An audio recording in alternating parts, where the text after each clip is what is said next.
अनितनीय जो हल्ला झालाय परवा त्याचा आम्ही निषेध करतो आणि आज महाराष्ट्र नवनिर्माण सेनेतर्फे ज्या पर्यटकांना आपला जीव गमवावा लागला या हल्ल्यामध्ये त्यांना श्रद्धांजली वाहण्यासाठी म्हणून आजचा मेणबत्त्या इकडे कार्यक्रम आम्ही घेतलेला आहे। आता स्थानिक नागरिकी बोरिवलीतनं आता तुम्ही बघा सर ऑफिसमधून आलेले अनेक लोक इकडे मेणबत्त्या पेटून आपला रागी व्यक्त करतायत आणि त्यांना श्रद्धांजली वाहतात। केंद्र सरकारने सुद्धा खतरपाऊल उचलले आहेत। फवाद खान जो पाकिस्तानी अभिनेता आहे त्याचा सिनेमा भारतात आता रिलीज होणार होता, तो बंद करण्यात आला, परंतु ही भूमिका तुम्ही खूप आधी घेतली होती। अर्थात याच्या खूप आधी म्हणजे जो उरी आणि त्या पुलवामा अटॅकच्या वेळेस माननीय राजसाहेबांनी ही भूमिका घेतली होती की पाकिस्तानी कलाकारांना कोणत्याही परिस्थितीत भारतात, मुंबईत, महाराष्ट्रात थारा देता कामा नये, त्यांना कोणतेही चित्रपट मिळता कामा नये। हा स्टँड आमचा आधीपासूनचा होता। आता इन्फॉर्मेशन अँड ब्रॉडकास्टिंग मिनिस्ट्रीने तो स्टँड घेतलेला आहे। आमचा खूप आधीपासूनचा हा स्टँड आहे, कारण की शेवटी डोस आम्हालाच पाळले जातात की कलेला कोणत्याही बाउंड्रीज नसतात, कलेला कोणत्याही सीमा नाही।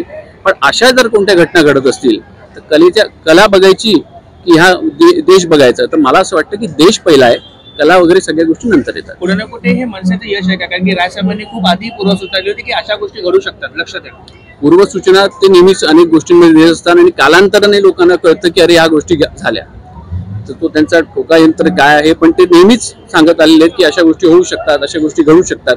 लोकांना ते कालांतराने कळतं आणि नंतर म्हणतात की हो अरे राजसाहेब हे पूर्वी बोलले होते। मी यश अपयश या गोष्टींमध्ये या विषयामध्ये जाऊ शकत नाही, जाऊ इच्छित नाही। अशा गोष्टींचं यश घेण्यामध्ये स्वारस्यही नाही आम्हाला।